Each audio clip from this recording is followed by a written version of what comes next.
The three-tone foghorn of USS Resolute split the afternoon air above Naval Station Norfolk at 14:30 hours. 2 short, 1 long. The standard signal that a Tier 1 NATO evaluation exercise had officially begun. 216 personnel aboard the carrier adjusted their posture in unison, as if the sound itself carried rank. Nobody looked at the woman scrubbing the K-9 deck. She moved on her knees across the floor of the kennel bay on the carrier's lower port side, working a utility mop in methodical, overlapping arcs, left quadrant to right, never backtracking, never skipping. Her uniform was the pale blue of a civilian contractor, faded enough to suggest multiple wash cycles, stiff enough to suggest she hadn't worn it long. The name patch above her left breast read Dahlia in standard block lettering. No unit crest, no service ribbon, no rank insignia of any kind. Nothing to indicate she belonged on a warship preparing for one of the most scrutinized joint exercises of the fiscal year. The kennel bay held 14 dogs, Belgian Malinois, German Shepherds, 1 Dutch Shepherd with a scar across his left ear. All military working dogs, all trained to threat detection standards that civilian handlers spent careers trying to match. 14 individual kennels, 14 animals with enough combined operational hours to fill a small library of after-action reports. The one in Kennel 7 watched her, Titan. 18 months old, 67 pounds of focused muscle and conditional trust. His handler, a young specialist named Aiden, had logged 3 separate incident reports in the past 4 months. Not because Titan was uncontrollable, but because the dog's threshold for new contact was exactly calibrated to 0. You did not touch Titan without earning it. Most people on this ship had not earned it. Most people on this ship knew better than to try. Titan's dark eyes tracked Dahlia from corner to corner of the kennel bay. She did not acknowledge him. She worked. Her hands moved with a specific economy. Not the loose efficiency of someone going through the motions, but the compressed precision of someone who had learned to conserve every movement. She wrung out the mop head with 2 fingers and a wrist rotation, the way a person wrings out a cloth after field cleaning a suppressor. She oriented herself to the room's geometry without looking up. 4 exits, 2 primary, 2 emergency, 1 with a faulty latch that required a secondary pull. She had checked it 17 minutes ago without appearing to check anything at all. The kennel bay door opened with a pressure seal hiss. "Hey!" The voice had the texture of a direct order. Colonel Cassian filled the doorframe the way certain men fill doorframes. Not with size alone, but with the conscious projection of it. He was newly assigned to USS Resolute's K-9 integration unit, transferred from Fort Bragg with a service record that looked excellent on paper, and a management style that looked worse in person.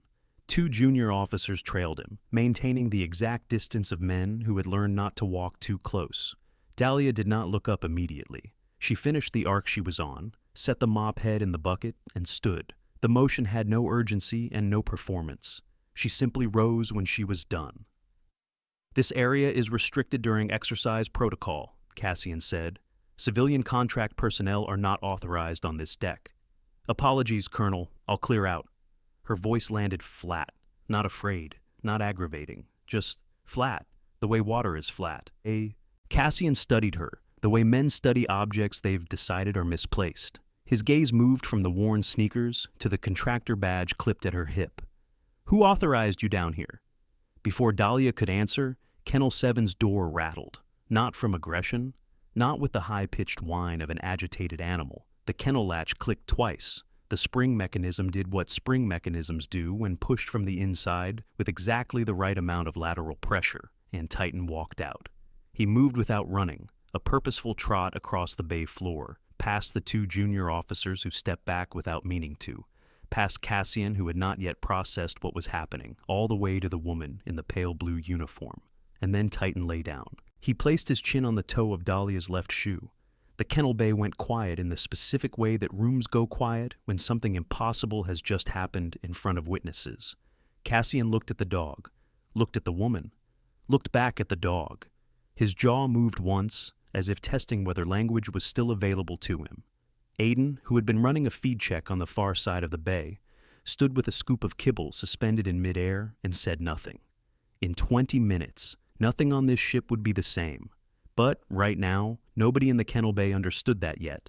and Dahlia had no intention of explaining it to them. Subscribe right now if you're new here, because this story is only getting started. Dahlia hasn't said 10 words, and already the most dangerous dog on this carrier won't move from her feet. Colonel Cassian is furious. The crew is confused, and nobody knows why Titan just chose her. Don't go anywhere. The answer is going to hit you like a freight train. Cassian recovered his voice on the second attempt. Specialist. He snapped the word at Aiden like a thrown object. Get that animal back in its kennel, now. Aiden crossed the bay, crouched beside Titan, gripped the collar, applied controlled pressure, the standard repositioning technique for a resistant animal. Titan did not growl. He did not snap. He simply did not move. His chin remained on Dahlia's shoe with the unhurried certainty of a 40-pound anchor. He's not responding to physical redirection, sir, Aiden said, which was possibly the most carefully worded understatement anyone had produced on this vessel all week. Cassian's attention shifted back to Dahlia. I don't know what you did to that animal, and I don't have time to find out right now. You have 30 seconds to remove yourself from this deck before I make it an administrative problem. Dahlia looked at Titan for a moment, just a moment, 2 seconds at most, then picked up her mop bucket by the handle. Understood, Colonel. She walked toward the exit. Her gait was unhurried, spaced, heel to toe in a pattern that covered distance without appearing to rush. Her back was perfectly straight. She did not look over her shoulder, not once. Aiden noticed her hands. She carried a 10-pound mop bucket by the handle using 2 fingers, not her palm, the way a person carries something light who has also carried much heavier things than this. The bay door sealed behind her. Titan stood, walked back to Kennel 7, and lay down inside without being asked. On the deck above, Major Fletcher was mid-handshake with a Norwegian naval attaché, whose name contained 3 consecutive vowels and who was clearly impressed by the carrier's operational scale. Fletcher was the kind of officer who weaponized charm, broad-shouldered, easy smile, the habit of standing slightly closer to important people than necessary. He had the instinct of someone who understood that visibility and competence were not the same currency, but that the first one often purchased opportunities for the second. He saw Dahlia emerge from the stairwell onto the transit corridor. Hey, maintenance. He called it over his shoulder without breaking eye contact with the attaché, as though the correction required no more effort than adjusting a thermostat. Wrong deck. Contractor support is 2 levels down.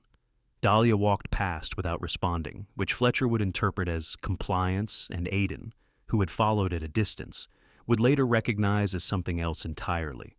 The junior specialist caught up to her at the corridor junction near the supply room. He was 22, recently requalified on K9 handling protocols, and possessed of the particular discomfort of someone who had watched something unfair happen and said nothing. He was carrying 2 mugs of coffee from the enlisted mess. Ma'am, he extended one. Sorry about back there. Colonel Cassian he's new to the unit. He doesn't always... Aiden stopped himself. Started again. He doesn't always take time to understand the context before he acts. Dahlia accepted the mug. She held it with 2 fingers. Thank you, she said. That was all. They stood in the corridor for a moment. Aiden tried to find an opening that wasn't invasive. How did you get Titan to do that? He doesn't do that. With anyone. Dahlia looked at him over the rim of the mug. I didn't do anything. But he made a decision, she said. Animals are very good at those. Better than us, usually. She took 1 sip of coffee, set the mug on the corridor ledge, and moved toward the supply room. Don't let him miss his afternoon intake. He eats slower when he's agitated, and if he underfuels before a drill, he'll front-load muscle tension in his hindquarters. Aiden stood very still for a moment after she'd gone.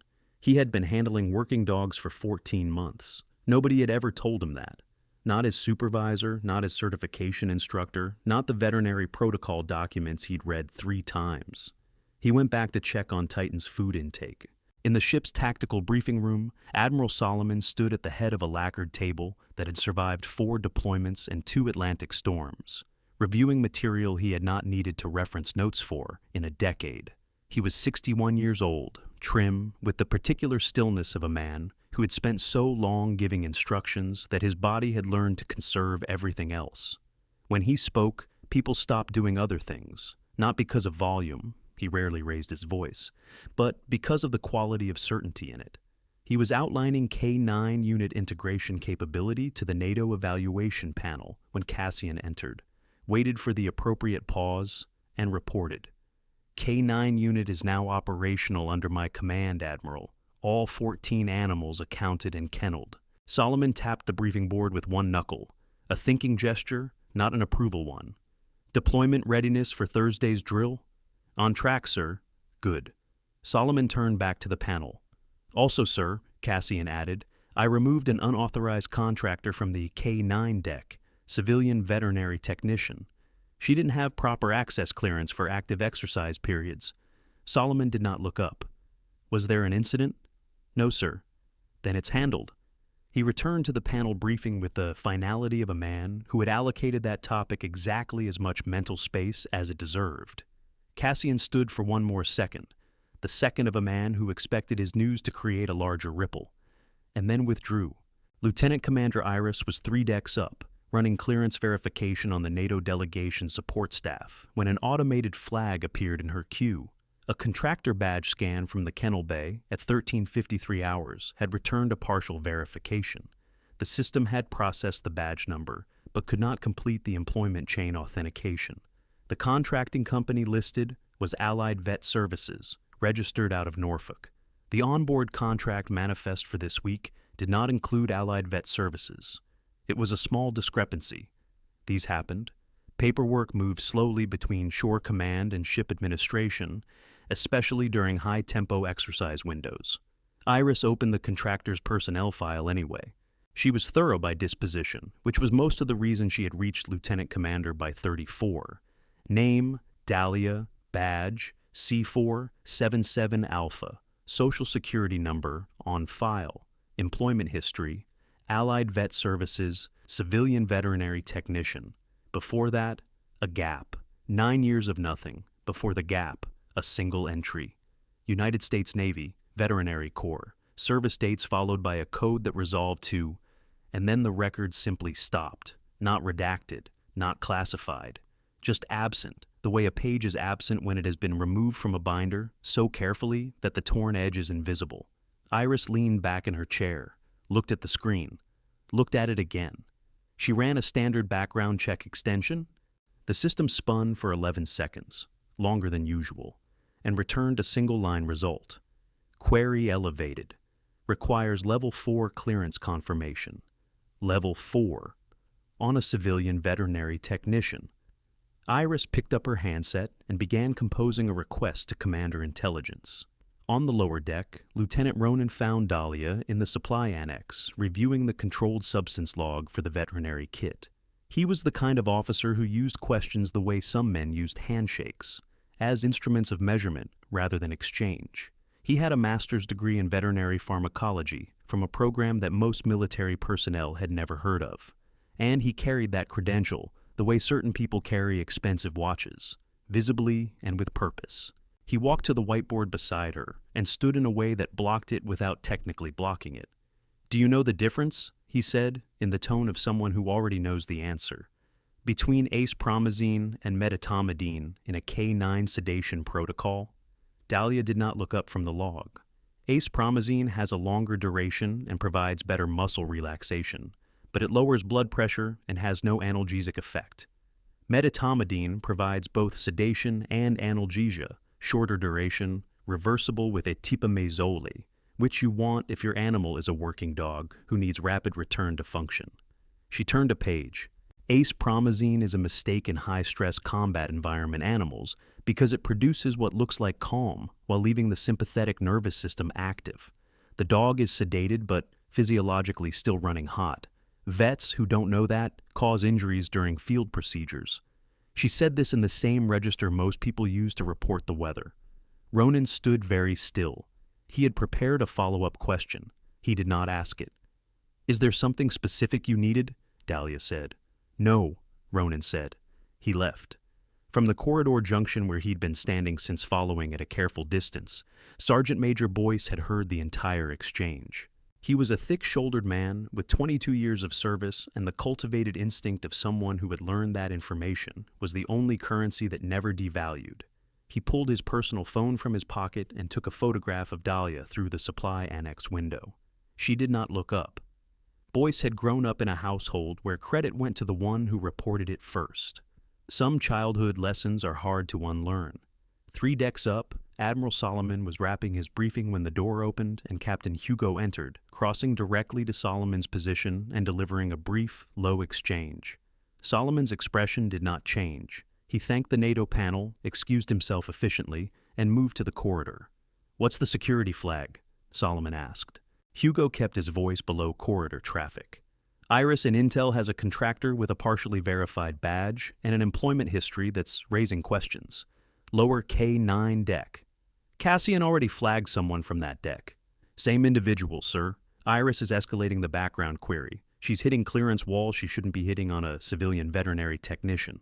Solomon filed that away with the quiet precision of a man who had learned that anomalies on a vessel this size were rarely coincidences.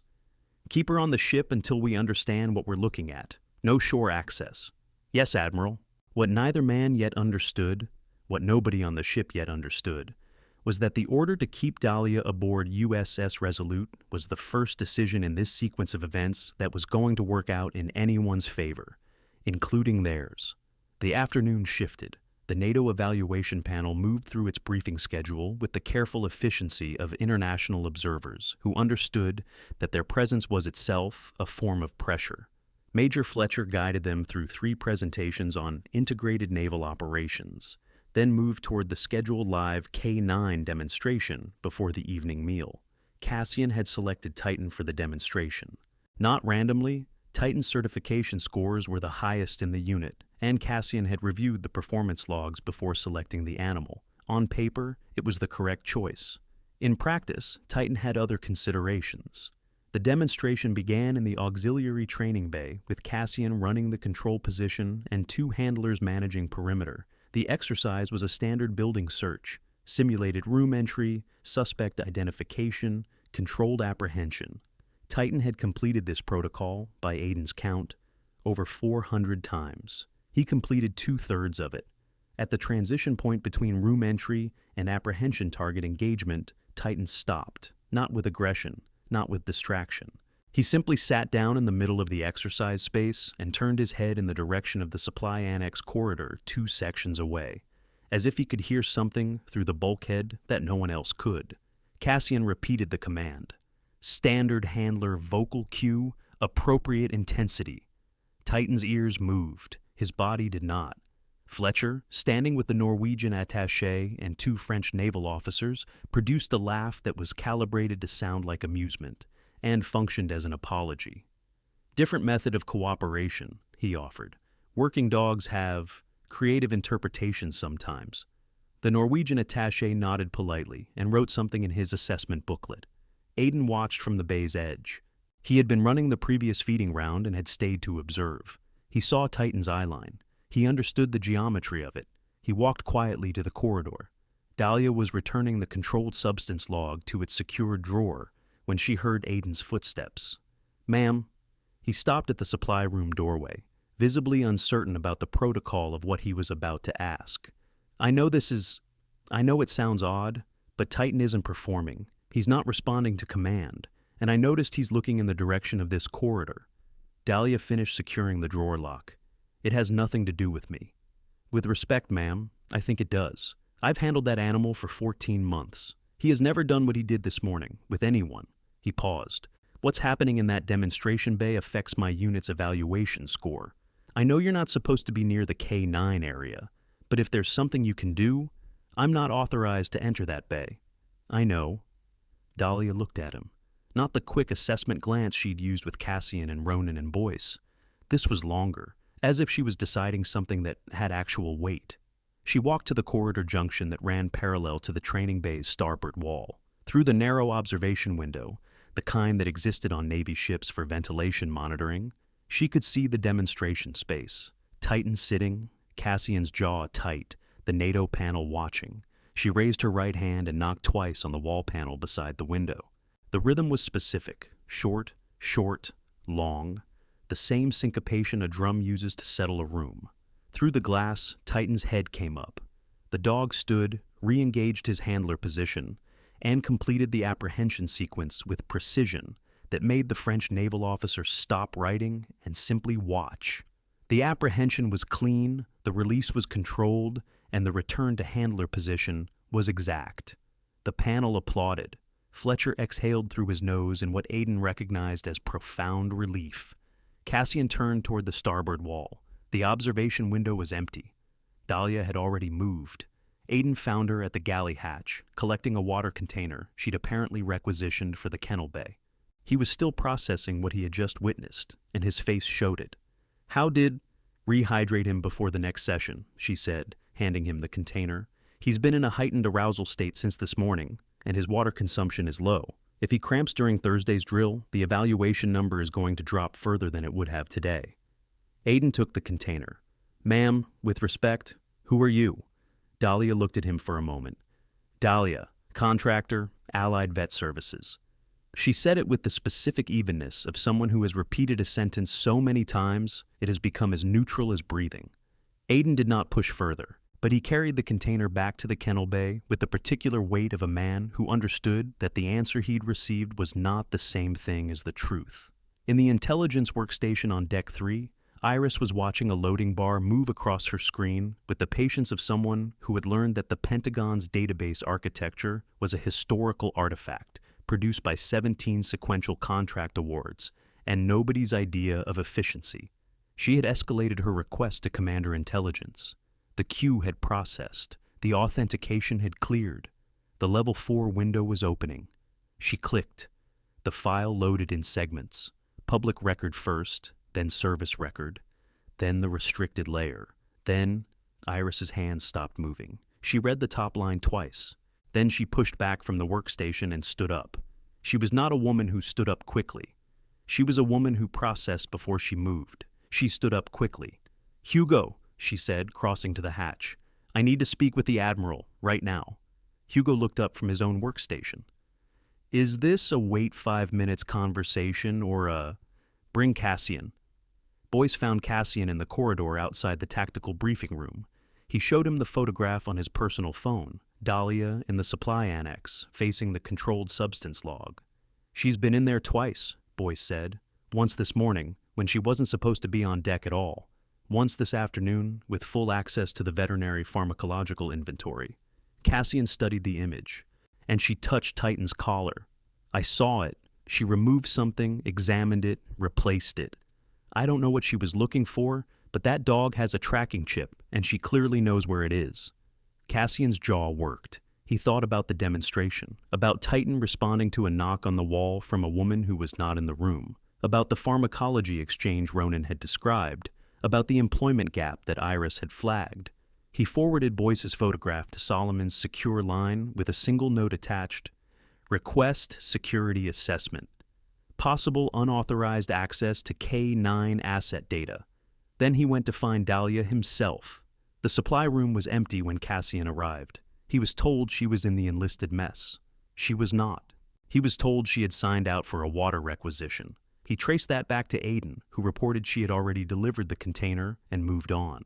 He found her in the kennel bay, standing outside Kennel 9, looking at a shepherd mix named Rex, not entering, not touching.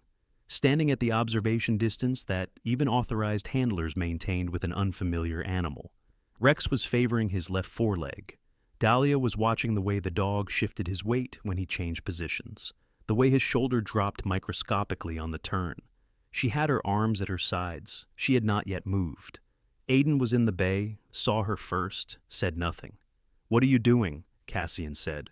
"Rex has a grade 2 soft tissue strain in the left carpal joint," Dahlia said, without turning. "He's been compensating with his opposite foreleg for at least 3 days. If he goes into Thursday's drill unaddressed, the compensation pattern is going to load the right foreleg abnormally, and you'll end up with 2 injured animals instead of 1. Cassian stopped. "How do you know that?" "Gait pattern and shoulder drop during lateral transitions." She finally turned to look at him. "Do you want me to splint him or not?" Cassian opened his mouth, closed it. He was a man who had spent his career understanding the architecture of authority, and Dahlia was standing inside his building using load-bearing walls he had not put there. "You don't have authorization to treat animals on this vessel," he said. "I know," she said. "So you should probably have your veterinary officer do it in the next 4 hours. I'll write the protocol if that helps." She walked past him toward the exit. Not fast, not slow. The same unhurried cadence that had moved through this ship all day, leaving identical ripples in every room she passed through. Cassian stood in the kennel bay with 14 dogs and one specialist who was pointedly studying the far wall, and he felt, for the first time since boarding USS Resolute, that the situation he was managing was considerably larger than the situation he thought he was managing. Rex received appropriate care within the hour. Aiden logged the treatment. Nobody formally authorized the protocol that had appeared on a paper towel in Rex's kennel doorway, written in a small, precise hand with no signature. The protocol was correct. Veterinary Officer Lieutenant Norbert confirmed it with the specific reluctance of a man validating instructions he hadn't written. In the supply annex, Dahlia sat in a folding chair at 1640 hours and ate a late lunch she had retrieved from the enlisted mess. A young sailor named Blake sat 2 seats down, not from social ambition, but because all the other chairs were occupied and the ship was a small world. Blake noticed she was staring out the porthole at the waterline. He noticed she was not eating so much as maintaining caloric function. He noticed she had counted every person who entered the mess since she'd sat down. Not conspicuously, not in a way he could specifically name, but in the way that you notice a person's eyes tracking a room and realize they've logged more information in 3 minutes than you would in 3 hours. "You okay, ma'am?" he said. "Just counting," she said. Blake looked at the porthole, at the waterline, at the passageway beyond. "Counting what?" Dahlia said nothing, but her eyes had completed one more circuit of the room's 4 exit points, the positions of the 8 personnel currently seated, and the approximate response time of the security station 2 corridors down. Blake decided not to ask again. The order came at 17:15 hours. Fletcher delivered it in person, which suggested he had been sent by someone who wanted it done without an official paper trail. He knocked twice on the supply annex doorframe and stood with the particular ease of a man delivering news he considers someone else's problem. "Your contract has been canceled," he said. "Administrative error on the shore side. Scheduling conflict with another vessel's K9 support window. The ship will coordinate transport to the pier at 1700. Dahlia set down the inventory manifest she'd been reviewing. "Understood." Fletcher waited. He was the kind of person who expected reactions to operate as feedback, a small shock, some protest, a request for clarification that would let him demonstrate his authority to smooth things over. Dahlia produced none of these. She folded the manifest, set it on the supply ledge with the edge aligned to the corner, and stood. "Is there anything I need to sign?" Fletcher blinked. "The transport officer will handle paperwork." "Okay." She picked up her bag. "Thank you for the notice, Major." Fletcher left first. He told himself she was simply professional, and that professional people accepted administrative corrections without theatrics. He did not examine why the exchange had left him feeling like he'd expected to win a game that had not actually been played. Aiden intercepted Dahlia in the Kennel Bay corridor. He was carrying Titan's evening intake kit, and his face had the controlled expression of someone choosing his words with both hands. "I heard," he said, "about the contract cancellation. These things happen. Ma'am, this specific thing didn't happen by accident. Colonel Cassian asked Major Fletcher to find a reason." He stopped himself. "I shouldn't have said that." "You shouldn't have," she agreed. "Don't do it again." Aiden exhaled. Is there anyone I should contact? If you have a supervisor or a contracting officer, I have exactly what I need." She shifted the bag on her shoulder. "Make sure Titan gets his full intake tonight. He's been distracted and he'll want to skip the last half. Don't let him." She moved toward the Kennel Bay door, stopped with her hand on the frame. "Aiden?" "Yes, ma'am." "The scar on the inside of Rex's left foreleg. It's older than the current strain. Someone treated it before, in the field, without proper surgical equipment. Whoever that person was, they did a good job with what they had." A pause. "Make sure whoever documents Rex's medical history notes that. It matters for future protocol." She walked into the Kennel Bay without waiting for a response. Through the Kennel Bay's observation glass, Aiden watched her stand outside Titan's kennel. She did not open the door.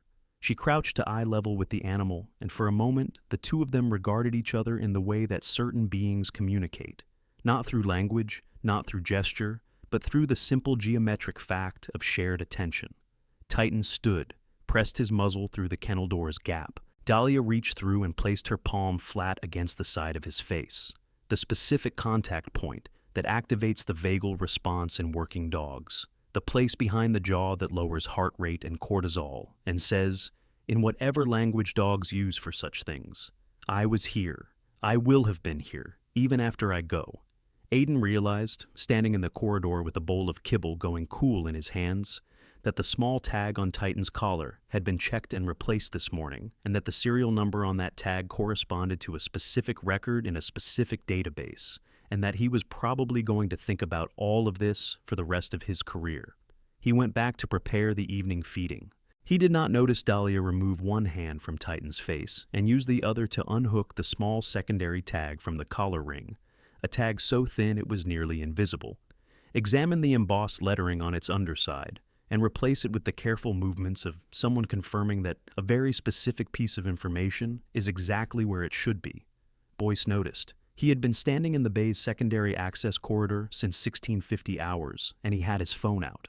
This photograph, unlike the previous ones, he did not show to Cassian first. He sent it directly to Solomon's line. The Admiral's response came in 3 words. Security hold. Now. Hugo received the order at 1740 hours. He took 2 enlisted personnel and walked to the supply annex. Dahlia was at the corner table, reading, not a phone, a physical book, the kind that required page numbers to hold your place. Ma'am, Hugo said, please come with us. Dahlia dog-eared page 237. She did not use a bookmark. She simply marked the number in her mind, closed the cover, and stood. Hugo walked a half step behind her to the right. Standard escort positioning for personnel who have not been formally charged with anything but cannot be allowed full freedom of movement. Dahlia walked it without requiring adjustment. She matched the pace, maintained the spacing, moved through hatches at the correct yield angle for a 3-person formation in a narrow corridor. She had walked like this before, in many different corridors, in many different buildings, in many places that were considerably less comfortable than a naval vessel in Norfolk Harbor. But none of that was visible. None of that was on her badge, or her contractor file, or her worn-out blue uniform. It was only in the way she moved, and in the 14 animals on the K9 deck below, who had, at the precise moment the escort formation began moving, turned their heads in unison toward the starboard corridor, and gone very, very still. The interrogation room on Deck 4 was not designed for interrogation. It was a repurposed equipment storage space, 12 feet by 8, 2 folding chairs, a table bolted to the wall, fluorescent lighting that buzzed at a frequency slightly below conscious perception. The Navy used rooms like this the way organizations use small spaces throughout history, to make people feel the weight of institutional attention. Dahlia sat in the chair facing the door. She had placed her bag on the floor beside her left foot, where she could feel it without looking at it. She had her hands folded on the table in front of her, not clasped, not tense, simply resting.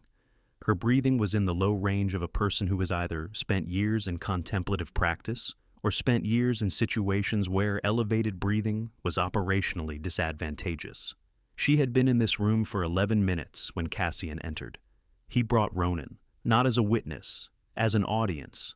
Cassian was the kind of commander who derived confirmation from having observers, the way some men need to see their own reflection to believe the argument they're making.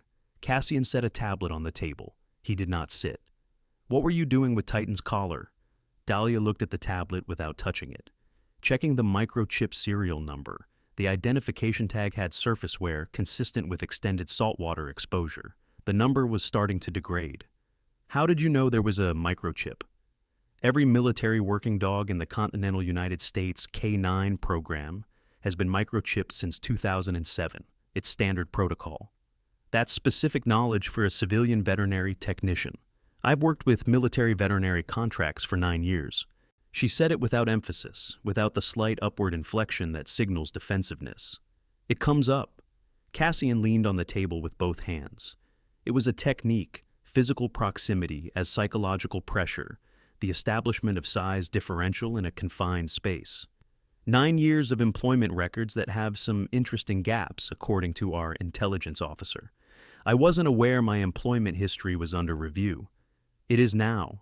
Dahlia met his eyes. She had the particular stillness of a person who has been the subject of institutional review in rooms considerably less comfortable than this one, by people with considerably more institutional leverage than the colonel running a K-9 unit on a vessel where he'd served for 3 weeks.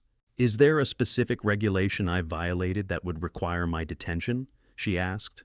The word detention landed with precision, not accusation, not aggression. Simply the correct legal terminology applied to the correct situation, which was its own kind of pressure. The pressure of someone who knows the rules of the game you're playing better than you do. Cassian straightened. "You touched an asset under my command without authorization. I checked a collar tag through a kennel door gap. I did not enter the kennel. I did not handle the animal." She paused. "If there are injury records associated with that collar tag that require chain of custody documentation, I'm happy to provide a written account of what I observed and why." Ronan, standing near the door, had stopped looking at Dahlia the way he'd looked at her in the supply annex. He was now looking at her the way a man looks at something he had categorized incorrectly and is trying to recategorize in real time. Cassian tried another angle. "The contracting company you listed, Allied Vet Services, does not appear on this vessel's contractor manifest for the current exercise window. Supplemental contract, coordinated through Norfolk Port Authority. The paperwork process is slower than the deployment window. It's a common administrative lag. We checked with Port Authority. Then you'll find the supplemental filing under the Q-4 Veterinary Support Addendum. It was submitted Tuesday." She held his gaze without effort. "If it hasn't been processed yet, that's a shoreside delay, not a vessel-side irregularity." Cassian stared at her. She had an answer for everything, delivered with the measured calm of someone who either had nothing to hide or had spent significant time preparing for exactly this conversation. He could not determine which, and that inability was producing in him a specific frustration, the frustration of a man who was accustomed to interviews resolving clearly and watching this one refuse to do so. "Why," he said very carefully, "does a civilian veterinary technician know field pharmacological protocols, military microchip standards, K-9 gait injury assessment, and the behavioral conditioning triggers of an animal that has never been successfully approached by a new handler in 18 months? Dahlia was quiet for exactly 3 seconds. "Because I'm good at my job," she said. Ronan looked at the floor. Cassian straightened, picked up the tablet, and walked toward the door. He stopped with his hand on the frame. "You're not leaving this vessel tonight." He said it as if it were a punishment. "We'll continue this tomorrow when we have confirmation from Port Authority." He left. Ronan followed. Dahlia unfolded her hands, placed them in her lap, and looked at the buzzing fluorescent light above her head. She had been in 17 situations in her professional life that were objectively more dangerous than this one. She ranked them in order of ascending severity, as she sometimes did in quiet moments, and confirmed that this did not appear on the list. She refolded her hands. She waited. 3 decks up, in the intelligence workstation that smelled of cold coffee and circulated air, Iris was watching a progress bar that had been loading for 4 minutes and 21 seconds. She had submitted her Level 4 clearance request at 1540 hours. It had been approved at 1652 hours, a processing time that suggested the request had been reviewed by at least 2 intermediate checkpoints before authorization, which itself suggested that the information being requested was not the kind that moved through the system unobserved. The progress bar reached 100%. The file loaded. Iris read the first line. She read it again. She placed both hands flat on the desk, not in agitation, but in the specific deliberate gesture of a person who needs physical contact with a stable surface to continue processing what they have just read. Her palms were very still. Her breathing continued at its normal rate, which required active management because her heart rate had just moved into a range she associated with operational emergencies. She read the second line, the third. She closed the file, opened it again, confirmed she had not misread. There was a photograph, Naval Service photograph, standard format, younger face than the one currently sitting in the Deck 4 equipment room, but unmistakably the same geometry, same jaw, same set of the eyes, same quality of contained stillness, same person, different decade. Below the photograph, the service designation, the unit code, the command history, The program she had built, then commanded, then, at her own request, removed herself from, transferring into a civilian contractor role that would let her continue the work without the rank that had made the work increasingly difficult. 217 military working dogs currently in active service across 3 combat theaters, 4 carrier groups, and 11 domestic installations. Every one of them trained according to a protocol she had written. Every one of them carrying a collar tag with a secondary identification marker she had designed. Iris stood up. "Hugo," she said, her voice careful and exact. "I need to speak with Admiral Solomon, right now." Hugo looked up from his workstation with the expression of a man assessing whether this required him to stand. He read her face. He stood. "Is this—" "Bring Cassian," Iris said, "and bring the clearance tablet. He needs to see this directly." She was already moving toward the hatch. Below, on the K-9 deck, something was happening that had no entry in the USS Resolute's operational manual. All 14 dogs were standing. Not in the agitation pattern of animals responding to a threat stimulus. No elevated vocalizations, no aggressive posturing, no hackles raised. They stood in their individual kennels with the posture of animals at attention, which is not a posture that working dogs are trained to assume, because it is not a posture that working dogs need to be taught. It emerges from certain conditions, the way water finds level. All 14 were oriented toward the starboard corridor, toward Deck 4, toward a bolted wall table and a folding chair and a woman with her hands folded in her lap. Aiden stood in the kennel bay entrance and watched this. He had been a K-9 handler for 14 months. He had worked with 7 different dogs across 3 facilities. He had attended 3 handler certification courses and 1 advanced behavior seminar. He had never seen anything like this.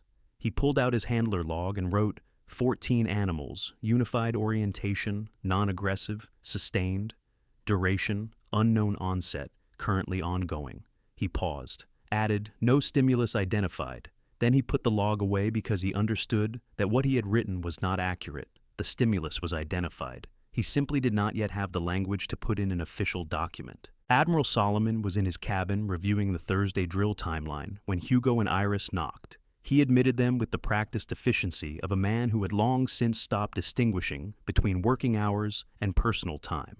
The cabin was sparse: a desk, a chair, a narrow bunk, a framed photograph of the Pacific Fleet that served as his only personal concession to decoration. Iris placed the clearance tablet on his desk without preamble. "Sir, you need to see this." Solomon picked it up. His reading pace was quick. A career of dense briefings had trained his eye to extract priority information from dense text.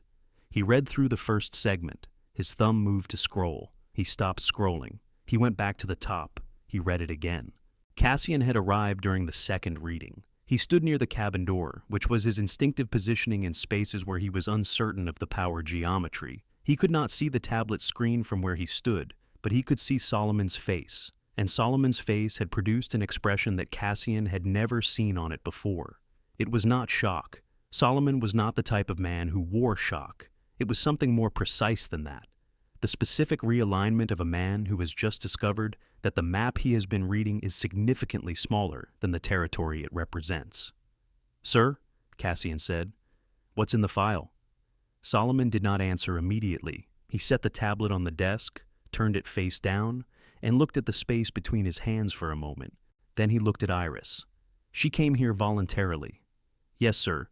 Contractor badge, standard entry, no announcement. To check on Titan." "That appears to be the case." Solomon was quiet. "She wrote the integration protocol that runs this unit." "Every K-9 unit in the fleet, sir," Iris said. "The training manual that Colonel Cassian briefed from this morning, the certification standards, the handling protocols, the collar identification system, the microchip registry." A pause. "All of it." Cassian processed this. His mouth opened, no sound emerged. "She built the program," Iris continued, with the particular restraint of a woman who understands that some information lands harder when delivered without editorial. Then she stepped back from it. "The official record shows a personnel transition. The classified record shows the reason." "Which was," Solomon said. Iris glanced at the tablet. She determined that her rank was creating friction in implementation. Field units were deferring to her command authority instead of developing independent handler competency. So, she removed the rank from the equation. Another silence. The ship's engine produced its constant low vibration, the sound of contained propulsion that sailors stop hearing after the first week. "She's been doing contractor assessments," Iris continued, visiting active vessels, checking on animals she trained, adjusting protocols where field conditions have drifted from the original framework. "Without identification," Solomon said. "Without identification, sir. Because if field units knew who was assessing them, they'd perform for the assessment instead of operating normally. She needs to see the actual state of the program, not the rehearsed version." Cassian was very still. He was replaying a sequence of events from the past 6 hours in a new order, and the new order produced conclusions that were landing in rapid succession, each one heavier than the last. Solomon picked up the tablet, turned it over, looked at the photograph one more time, then he stood. "Where is she now?" he said. "Deck 4 equipment room, sir," Hugo said. "Under security hold." Solomon moved toward the cabin door. He paused beside Cassian. He did not look at him. He simply said, in a register that was below anger and beyond it at the same time, "Come with me." On the K9 deck, at the moment Solomon's cabin door opened and the formation began moving toward the lower decks, something shifted in the kennel bay. Titan stood, not with the energy of a dog responding to an auditory signal, with the energy of a dog who has decided. His kennel latch had been properly secured this time. Hugo had checked the mechanism personally after the morning's first breach. The latch held. Titan pressed against the kennel door and looked at it. Then he did something that Aiden, watching from 6 feet away, would describe in his incident log as applied mechanical reasoning, which was the most defensible phrase he could find for what he actually witnessed. The dog positioned his left paw at the latch's pressure point, the specific lateral load position that released the spring mechanism, and pushed. The kennel door opened. Titan walked out. He moved to the center of the bay and sat, looked toward the bay entrance. Then, one by one, in the particular order that the animals had established among themselves through 14 months of shared training and sleeping and operational proximity, the other 13 kennel doors opened, not all at once, in sequence, as if each animal waited for confirmation from the one before. 13 more dogs walked out, formed up behind Titan in a loose crescent, sat. Aiden pressed his back against the far wall and made a sound that he would later describe to Blake as, "Not a word," specifically. He picked up his radio handset. "Handler station to deck security," he said, with remarkable composure. I'm going to need some clarification on protocol for a situation that I don't think has a precedent in the current handbook." Solomon arrived on the K9 deck at 18:22 hours, moving at the controlled pace of a man who has decided that his speed of movement will communicate his level of concern, and whose level of concern he intends to carefully regulate. He found 14 dogs in a loose formation across the kennel bay floor, all oriented toward the sealed hatch that led to the Deck 4 corridor. He found Aiden standing against the far wall, holding a radio handset, looking like a man who has been handed responsibility for an event he has no category for. He found Cassian 3 steps behind him, and Iris behind Cassian, and Hugo behind Iris. Solomon looked at the dogs, looked at the hatch, looked at Aiden. "Get her!" Hugo moved toward the Deck 4 stairwell. Cassian started to follow. Solomon put one hand on his arm without looking at him. "No," he said very quietly. "You stay here." Cassian stayed. In the Deck 4 equipment room, Dahlia was on page 243 of her book. She had found, after the interrogation, that the solitude had been useful, and that she was not as unaffected by the day's events as she had made herself appear. When the door opened and Hugo stepped in. "Ma'am," Hugo said. He had a new quality in his voice. Not warmth exactly, but the specific tonal adjustment of a man who has received information that has reclassified the person in front of him. "Admiral Solomon is requesting your presence on the K9 deck." Dahlia set the book down, marked page 243 in her memory, picked up her bag, stood. She followed Hugo through 3 corridor hatches and 1 stairwell, and she knew, from the pace, from Hugo's bearing, from the particular quality of institutional attention that had been following her since Iris had submitted her clearance request, that something had shifted. The weight of it had changed. She could feel it in the way Hugo held himself, in the slightly wider angle of the path he cleared for her. She had felt this before too, in different buildings. The moment the classification lifted and the rooms rearranged themselves, she did not allow herself to feel relieved, not yet. There was still the question of what the arrangement would look like once it settled. The K9 deck hatch opened in front of her. She stepped through. 14 dogs were standing now. They had risen from their seated crescent when her footfall had sounded in the corridor, the way animals respond not to sight or sound exclusively, but to the particular combination of both that their memory has encoded as significant. 14 animals, 14 different sets of eyes, all oriented toward the hatch. Titan took 3 steps forward and sat again. He was not agitated. He was, in the specific behavioral vocabulary of working dogs, reporting. Dahlia stopped inside the hatch. She looked at the formation. Something moved across her face. Not sentiment exactly, but recognition.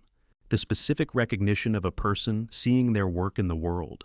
The 15 years of protocol development. The hundreds of training hours. The careful construction of methods that would outlast her involvement with them. Made visible and physical and present in 14 animals who had learned to trust a certain calibration of attention and had not forgotten it. She breathed in once, out, steady. Admiral Solomon was standing at the far side of the bay, and he was looking at her with an expression she recognized. The expression of a man who has just finished reading something that has significantly revised his understanding of the room he is standing in. Behind him, Cassian, Fletcher, who had arrived during the dog formation event, and was standing near the secondary access with the Norwegian attaché and 2 French officers, all of whom had been in the adjacent corridor when the K9 Bay radio call had gone out and had followed the current of institutional movement without entirely understanding where it was going. Aiden at the Kennel Bay's edge, holding his empty radio handset like an anchor. Boyce near the secondary access corridor, holding his phone in one hand and looking at the photograph on its screen, and then at the woman in the doorway, and then at the photograph again. The ship's engines ran below them. The fluorescent bay lighting was flat and complete, the kind of light that leaves nowhere to stand in shadow. Nobody spoke. Boyce took 1 step forward. He was a man who had built a career on being first to act, on understanding that the space between an event and its reporting was where credit lived. He was running, in this moment, the calculation that had served him through 22 years of service, and the calculation was telling him that this was his opportunity, that he had photographic evidence of the contractor touching a classified asset, that he had flagged this to senior command, that the outcome of this flag was currently producing a significant moment that he had set in motion. He was not fast enough in understanding that the moment was not the kind he had calculated for. He moved across the bay floor. His hand found the fabric of Dahlia's contractor uniform at the shoulder. Not a strike, not a push, but a grip. The action of a man asserting physical claim over a situation he intends to control. Nobody goes anywhere until I understand what... The sound was specific. A short, flat tearing, like a page pulled from a binding. The pale blue fabric parted at the shoulder seam. The silence that followed was the kind that does not begin abruptly, but arrives, the way a tide arrives, filling every low place until the room is covered. Hugo's hand moved halfway to his sidearm and stopped. Fletcher stopped translating for the Norwegian attaché. Aiden's empty radio handset swung from his grip. On Titan's shoulder, visible through the torn fabric of a pale blue contractor uniform, a mark emerged into the bay's flat light that had not been visible for 6 hours. Not a decoration, not a personal choice, a service mark, the kind placed on record and on skin simultaneously, each confirming the other. The spread-winged eagle of national service, rendered in the formal style of institutional symbology, its talons gripping the cross sword and olive branch of command designation. Below it, in a compressed typeface that was not available commercially, a sequence of alphanumeric characters. And below that, in Latin, 4 words that those who had received the same designation understood without translation.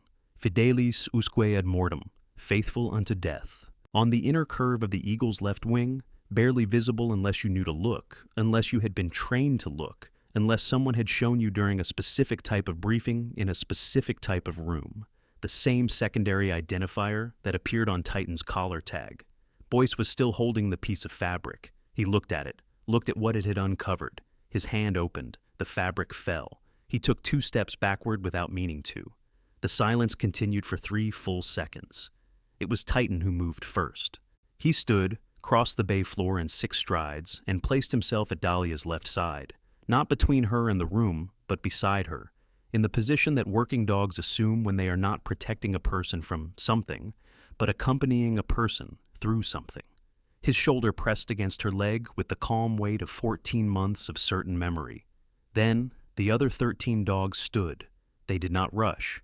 They did not cluster.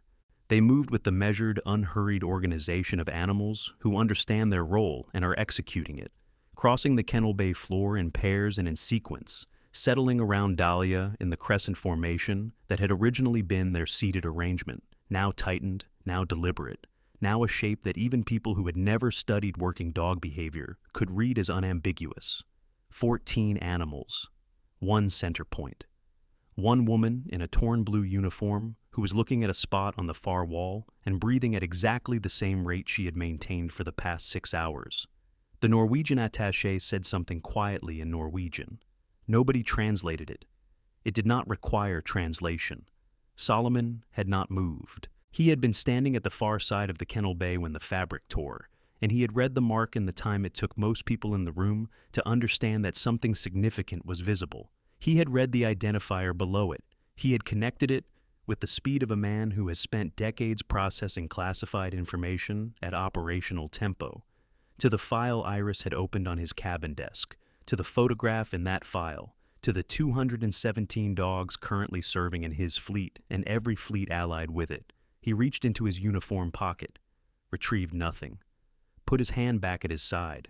He walked across the kennel bay floor. His footsteps were even, unhurried, each one deliberate in the way that a man's footsteps become deliberate when he is walking toward a moment that he understands will be definitive. 14 dogs watched him. He moved through the outer edge of their crescent. They parted, not from submission but from recognition, and stopped at a distance of 3 paces from Dahlia. She was looking at him now. He brought his right hand to his brow.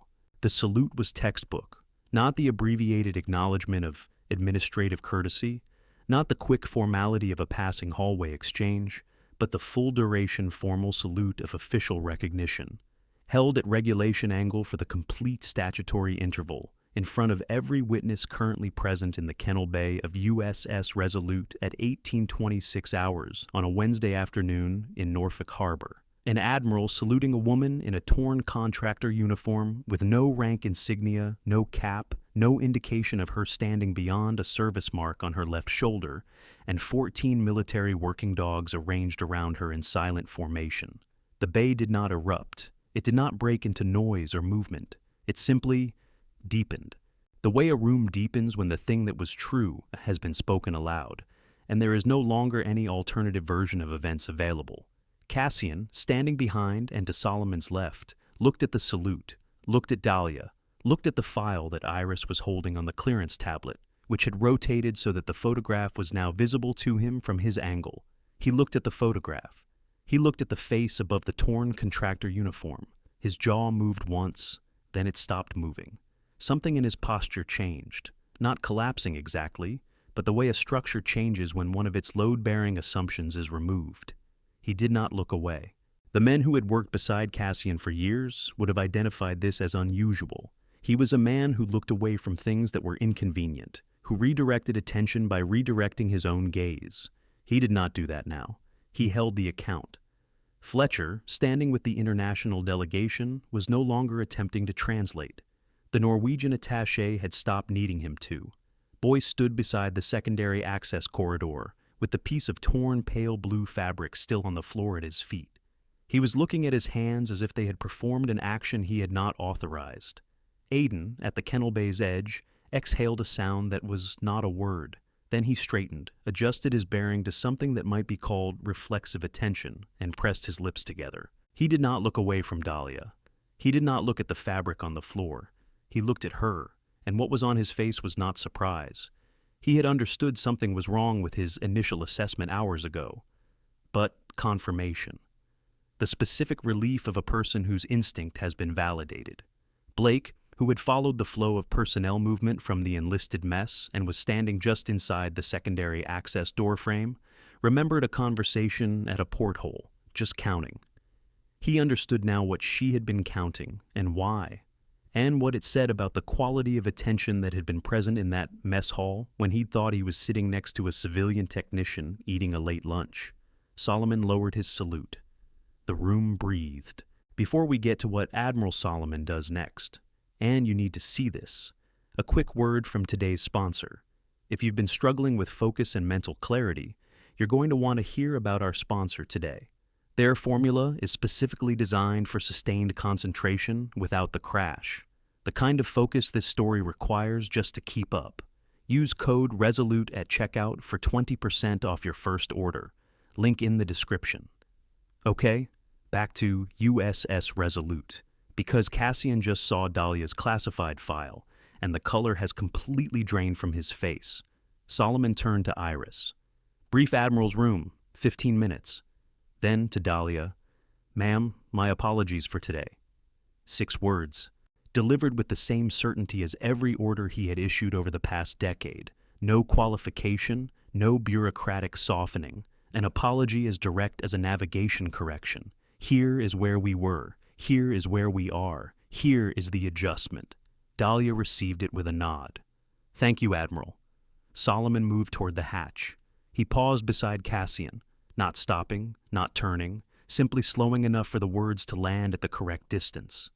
"In my office, 2000 hours. Bring your incident reports." Cassian said nothing. There was nothing available to say. Iris fell into step beside Dahlia as the formation dispersed. She had the tablet in her hand and the expression of a woman who has a professional obligation to ask the question she is about to ask, even though the social calculus is complicated. When Ronan flagged the pharmacology exchange, Iris said, "I pulled your file." "I know. I want you to understand that the escalation was appropriate," Dahlia said. "It was the right call, exactly what a competent intelligence officer should do with an anomalous background query." She paused. "You're good at your job." Iris absorbed this. "Is there anything in the incident record that you want formally corrected before it goes to the permanent log?" Dahlia glanced at her. "Make sure Rex's treatment protocol is documented with proper chain of custody. And note that Titan's collar tag serial number was verified by an authorized program personnel during this visit. It'll matter for the 3-year inventory audit." "I'll handle it." "Also note that the Q-4 supplemental contracting addendum is real. It just hasn't processed yet. Don't let Cassian log it as a false credential." "Understood." They walked in parallel for a moment. "You could have identified yourself at any point today," Iris said, not as an accusation, as an observation with genuine curiosity in it. "Yes," Dahlia said. "Why didn't you?" Dahlia was quiet for 3 steps. "Because the moment I identify myself, people start performing for me instead of operating normally. I needed to see how this unit actually functions." She glanced toward the kennel bay. "The animals don't perform. That's the thing about dogs. You can't brief them on how to behave for an assessment visit. They just are. They respond to what's actually there." Iris thought about the 14 dogs standing in a kennel bay, oriented toward a Deck 4 equipment room, waiting. "And what did you find in the assessment?" "Aiden has excellent instincts," Dahlia said. "The animal care protocols need updating. The gait assessment procedure for field injuries has drifted from the standard. Titan's physical therapy has been under-prioritized since an injury last year that apparently didn't make it fully into the incident report." Iris filed that last piece with the particular efficiency of someone who understands it will be relevant later. "And the unit leadership." A pause that was its own kind of answer. "Leadership is adjustable," Dahlia finally said. "The animals are the constant. If the animals are sound, the unit can recover from almost anything else." Cassian found her before Solomon's 2000 meeting. He came alone, which was itself an adjustment. A man who had never entered a room that day without subordinates or equivalents positioned to witness him. He stopped in the doorway of the supply annex, did not cross the threshold. Dahlia was at the corner table with her book. She looked up. Cassian was quiet for a moment. He was a man who had spent a career in rooms where language was the primary instrument of authority. And he was standing at the edge of a room where he had no idea what language was adequate. "Ma'am," he said, then stopped, started again. He stopped again. Dahlia watched him with the patience of someone who has watched many people try to compress a day's worth of poor decisions into a single sentence.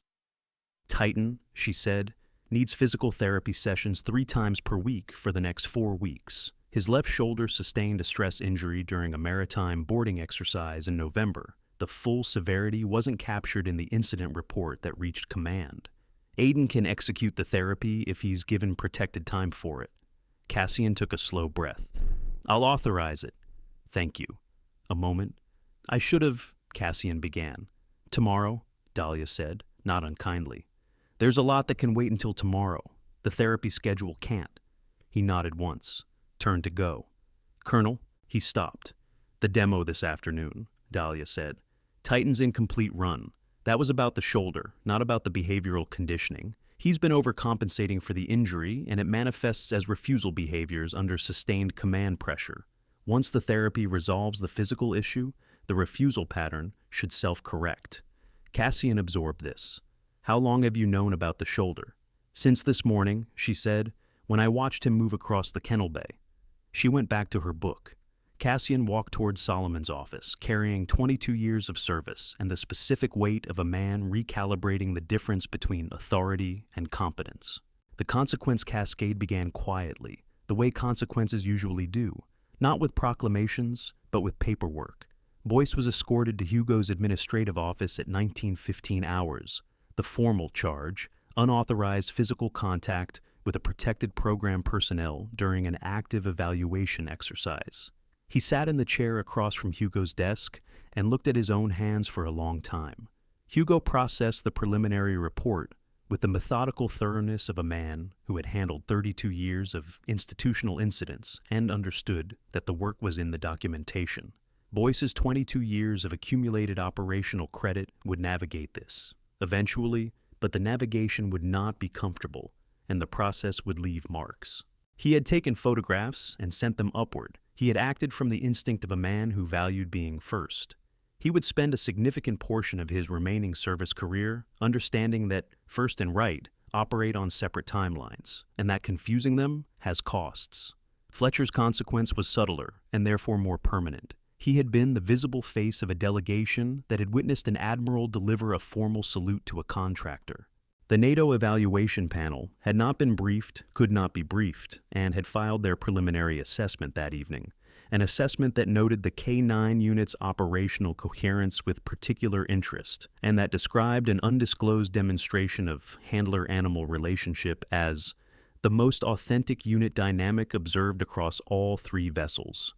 Fletcher would read that assessment 6 weeks later and understand, without being told, that the highest scoring moment in the evaluation had occurred without his management and despite his interference. Ronan found Aiden in the kennel bay at 19:40 hours during the evening feeding round. The conversation was brief. She knew the ace-promazine metatomidine distinction cold, Ronan said, not the textbook version, the operational version, the version you only know if you've administered it in field conditions. Aiden kept his eyes on Titan's intake bowl. Yes, sir.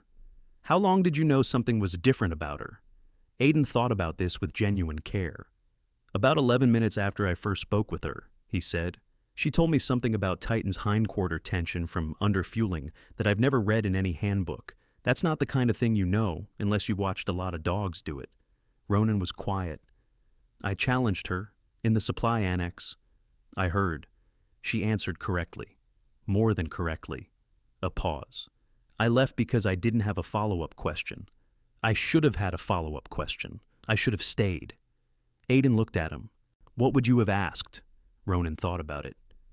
I would have asked who trained her. He looked at the kennel bay floor. I think the answer would have been interesting. Solomon's meeting with Cassian lasted 38 minutes. The incident reports were reviewed. Certain language was revised. The formal log would reflect an administrative clearance discrepancy that had been resolved, a security hold that had been lifted upon identity verification, and a contracted assessment visit that had been conducted successfully. The informal understanding, the one that lives in the space between institutional language and actual events, was considerably more complete. At the end of the meeting, Solomon said, "The K-9 integration protocol on this vessel. You briefed from it this morning?" "Yes, sir." Before today, did you know who authored it? Cassian held the question honestly. No, sir. Read the authorship section. It's in the appendix. Solomon set the tablet down. Then read the philosophy of assessment section. The part about why the author chose to remove rank from the equation. A pause. It will give you some things to consider about how we measure competence and what we use as proxies for it. Cassian left with the tablet under his arm. He would read both sections that night, in his quarters, and he would read them the way a person reads something that has been written about a room they have been standing in while looking the wrong direction. Dahlia was at the Kennel Bay's edge at 2100 hours, preparing to leave for the pier transport. Aiden was running Titan's evening final check, the behavioral closeout that good handlers perform before lights out, confirming rest posture, water intake, and kennel security. Titan was watching Dahlia. Aiden finished his check and crossed to where she was standing. He had been building towards something for 3 hours, turning it over with the careful attention he gave to anything he wanted to get right, and he had arrived at the simplest possible version of it. "Ma'am," he said, "the word you used. This morning, when Titan was in the training bay and you knocked on the wall, and this evening, when you sent them all back to their kennels." He paused. "It was the same word." Dahlia looked at him. "What does it mean?" Aiden said. She reached into her bag, found a small notepad, the kind with a wire binding and stiff cover that field personnel carry when they need documentation that survives weather. She wrote one word on the top page, tore it out, and held it toward him. Aiden took it, read it. "How do you pronounce it?" she told him. Said it once, slowly, with the particular placement of the consonants that the language required. "And the meaning?" Dahlia looked at Titan, who was watching her from his kennel, with his chin resting on his folded forepaws. "It means, I trust you." Aiden held the piece of paper. He thought about 14 months of working with an animal that had been brought to him already formed by someone else's method, already shaped by someone else's understanding, already carrying in its behavioral patterns the compressed legacy of a program he had been implementing without knowing its source. "Thank you," he said. Dahlia nodded. She moved toward the Kennel Bay exit. "Ma'am," he called it after her, "will you come back for Titan's reassessment at the end of the 4 weeks?" She stopped at the hatch, did not turn. "If the therapy goes the way it should, he won't need me for the reassessment." A pause. "That's the point." She walked through the hatch. Iris caught up with her at the carrier's main access ramp at 2120 hours. The Norfolk night had the particular quality of harbor evenings. The smell of salt and diesel, the distant light of the pier, the low sound of water against the hull that persisted through every other ambient noise. "They have a transport ready," Iris said. "But I want to say something." Dahlia waited. "With your record," Iris said, "with everything in that file, you could be at the Pentagon. You could be running the program from a command position. You could have rank insignia and an office and people who know your name before you walk into a room." Dahlia looked at the harbor, at the dark water, at the lights of the pier. "The dogs don't know where I'm sitting," she said. "They only know whether I'm there." She descended the ramp toward the pier. USS Resolute's evening lights were coming on. The navigation beacons, the deck floods, the running lights along the carrier's waterline. The ship's geometry became architectural in the dark, all angles and mass and the quiet authority of a structure built for purpose. In the Kennel Bay, Titan lay in his kennel with his chin on his forepaws. The other 13 animals had settled into their rest postures, the specific arrangement of animals at the end of a high-stimulus day, bodies releasing the tension that accumulated attention produces. Aiden sat on a low stool near Kennel 7. He had the piece of notepad paper in his hand. He was practicing the pronunciation, quietly, under the ambient sound of the ship's systems, so that the word was just above silence. Blake appeared in the Kennel Bay doorway. He had been tracking the day's events through the ship's social network with a particular speed of information in confined spaces, and he had been processing one specific piece of it for several hours. "She said she was counting," he told Aiden. "In the mess. I asked her what she was counting." Aiden looked up. "What did she say?" "Nothing. She didn't answer." Blake looked at the Kennel Bay, at the 14 animals in their rest positions. "I thought she meant the exits, or the personnel. Some kind of threat assessment." "Maybe she was," Aiden said. Blake shook his head slowly. "I've been thinking about it, the way she looked at the room. She wasn't counting threats." He paused. She was counting assets. She was figuring out what she had to work with. Aiden thought about this, about a woman who had walked onto a vessel where no one knew who she was, assessed the operational status of the program she'd built, corrected 3 deficiencies, prevented 1 injury, and departed before anyone understood the full scope of what had happened. He looked at the piece of paper in his hand. "Yeah," he said, "I think that's right." 3 decks up, Solomon stood at his desk reviewing a document he had not opened in several years, the K9 Integration Protocol, Appendix Section, Author's Note. The language was direct and specific in the way that language becomes when a person has learned to say exactly what they mean and nothing beyond it. The purpose of this program is not to produce animals that perform well when observed. The purpose is to produce animals that operate correctly when no one is watching, including, and especially, their handlers. Assessment value is therefore maximized when the assessor is unknown to the unit being assessed. When rank is visible, performance adjusts to rank. When rank is absent, performance reveals itself. Solomon read the last line twice. What the program produces is not obedience. What the program produces is trust. The distinction matters more than any metric we currently use to measure it. He set the document down, looked at the photograph of the Pacific Fleet on his wall, thought about the ordering of the day's events, the contractor badge, the kennel incident, the demonstration, the interrogation, the database query, the fabric tear. Thought about 14 dogs, unified in orientation, in a bay that smelled of kibble and salt water, and the particular residue of institutional purpose. He picked up his secure line and began composing a message to the program coordinator at the Pentagon, requesting a formal review of the assessment visit protocol. The current system, his message would note, had significant gaps. A contractor could be detained under security hold for conducting an authorized assessment, and the authorization would not surface until a Level 4 clearance query was manually submitted. The system needed a better mechanism. He paused before sending, added 1 line, "The current protocol works, but only because the person running it is better than the protocol. That's not a sustainable foundation. Fix it before it costs us something we can't recover." He sent the message, turned off the desk lamp, listened to the ship. At the Norfolk Pier, Dahlia's phone vibrated. She was walking toward the long-term parking structure, her bag over one shoulder, moving at the pace of a person who has completed what she came to do and is not in a hurry to go somewhere else. The harbor behind her. The carrier's lights reflected on the water in broken geometric patterns, each wave reshaping the image and producing a version of the ship that was accurate but incomplete. She looked at the screen.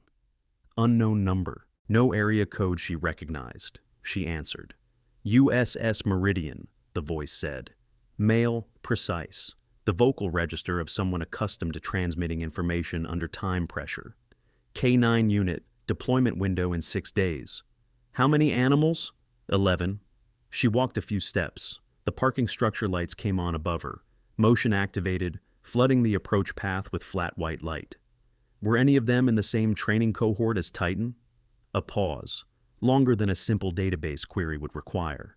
The kind of pause that means the person on the other end has already looked this up, and the answer is complicated. Yes, ma'am. That's part of why we're calling. Dahlia stopped walking. She stood at the entrance to the parking structure and looked back at the harbor. USS Resolute's running lights burned steady in the darkness. Somewhere inside that ship, Aiden was sitting beside Kennel 7, practicing a word in Czech. Somewhere inside, Solomon was composing a message that would change a protocol. Somewhere inside, 14 animals were arranged in their kennels in the specific posture of animals who have done what they came to do and are resting in the certainty of it.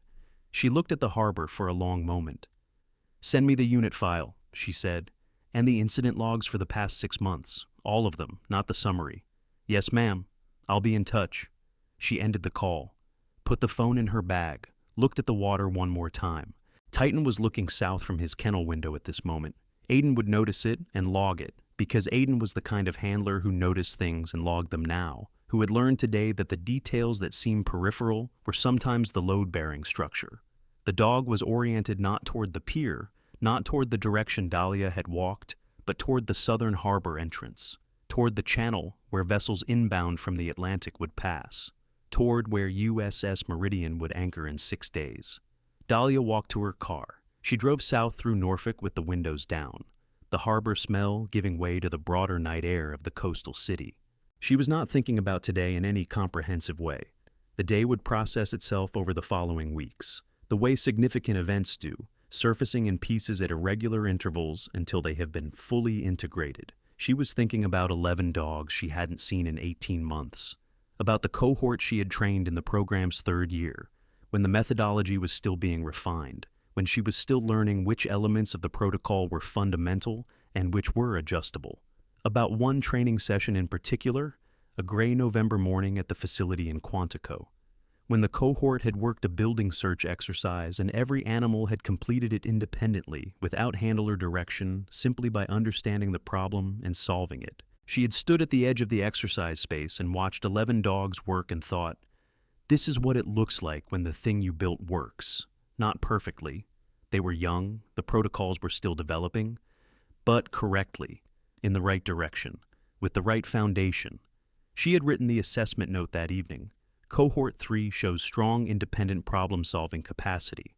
Recommend advancing to Phase 2, integration. She wondered how they'd managed 18 months on their own. She thought about what the pause had meant on that phone call. She turned north at the harbor junction, changed direction. Some things couldn't wait 6 days to find out. The last light on USS Resolute went off at 23:40 hours. The ship settled into its nighttime operational rhythm. Reduced crew, steady instrument readings, the ongoing work of a vessel that is never fully at rest. In Kennel 7, Titan had shifted to his sleeping position. Left eye down, rear legs extended, the specific configuration of a dog that has resolved its day and released the accumulated alertness of it. His breathing was slow and even in the way of working dogs in genuine rest. Not the shallow, vigilant sleep of high-stress environments, but the deep physiological settling of an animal that has been in the presence of something it completely trusts. The small secondary tag on his collar carried its information into the dark. Embossed lettering on its underside, invisible in the kennel's dimness. Letters that matched the mark on a left shoulder in a torn blue uniform, somewhere south of Norfolk on a coastal highway, moving toward the harbor at Chesapeake. Fidelis usque ad mortem. The best ones don't leave their names. They leave the dogs who remember them, and the handlers who have learned finally to pay attention. Dahlia never asked for a salute. She never asked to be recognized, never announced her credentials, never corrected the people who dismissed her. She simply did her work, the way she had always done it, quietly, precisely, and completely. And the dogs remembered. There is something profound in that. We live in a world that rewards loudness, that mistakes confidence for competence, titles for ability, visibility for value. We have built systems that measure people by what they display rather than what they've built, by the insignia on their collar rather than the integrity in their character. But working dogs don't read insignia. They read truth. They read the quality of attention someone brings into a room, the steadiness of hands that have done difficult things and kept going, the specific frequency of someone who has earned trust through years of quiet, unglamorous, essential work. 14 animals knew who Dahlia was before any database confirmed it, before any Admiral saluted, before any file was opened. They knew because she had been there, present, consistent, faithful, long before anyone thought to ask her name. The lesson is not complicated. The people who build the foundations rarely stand on them. The ones who train the next generation rarely take credit for what that generation becomes. Real service doesn't seek recognition. It seeks results. It asks only one question: is the work being done correctly? If this story moves something in you, share it with someone who needs to hear it. Subscribe for more stories about the people history forgets to mention, and leave a comment. Who in your life has been a Dahlia